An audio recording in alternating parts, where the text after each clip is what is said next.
जैसे ही नोरा अपने खरगोश को जंगल में दफना करने निकली तो उसकी नजर सड़क पर भाग रहे सैम पर पड़ी। सैम ने उस पर भी हमला करने की कोशिश की पर नोरा ने उसकी टांगों के बीच में लात मार के उसके अखरोट फोड़ दिए, जिसके बाद सैम थोड़ी देर के लिए वहीं रुक गया। और अब जैसे ही सैम ने नोरा को करीब से देखा तो पहली नजर में ही उसे प्यार हो गया। लेकिन उसका ये हसीन पल ज्यादा देर तक नहीं चलने वाला था, क्योंकि तभी उस कुत्ते ने दोबारा उसका पीछा करना शुरू कर दिया। नोरा ने भी उस कुत्ते को पहचान लिया था और इसीलिए वो भी तेजी से वहाँ से भागने लगी और सैम ने भी उसके पीछे पीछे भागना शुरू कर दिया।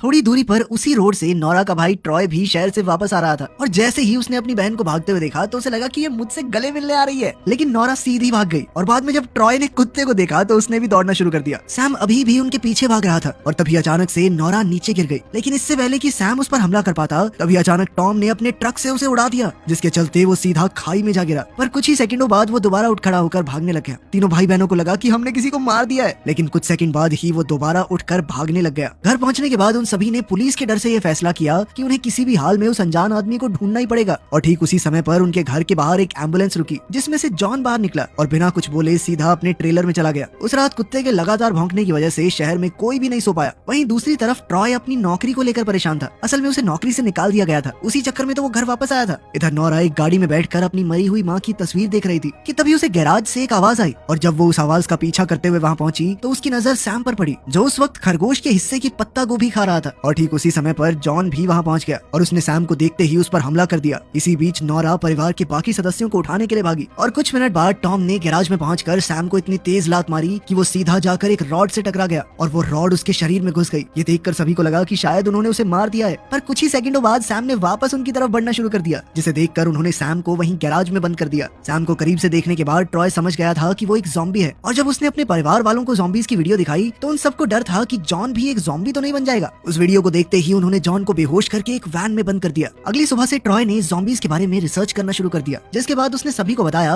कि ज़ॉम्बी वायरस को एक्टिवेट होने में कुछ दिनों का समय लगता है और इसीलिए अब उसका कहना था कि जॉन को इससे पहले ही मार देना चाहिए। लेकिन उसकी इस बात से टॉम बिल्कुल खुश नहीं था। ऐसे कैसे पापा को मार देगा तू? और ठीक उसी समय पर जॉन भी खाना खाने के लिए पहुंच गया, लेकिन तभी ट्रॉय ने उसे दोबारा बेहोश कर दिया। ये देखकर टॉम इतना ज्यादा गुस्सा हुआ कि उसने अपने भाई को ही घर से बाहर निकाल दिया।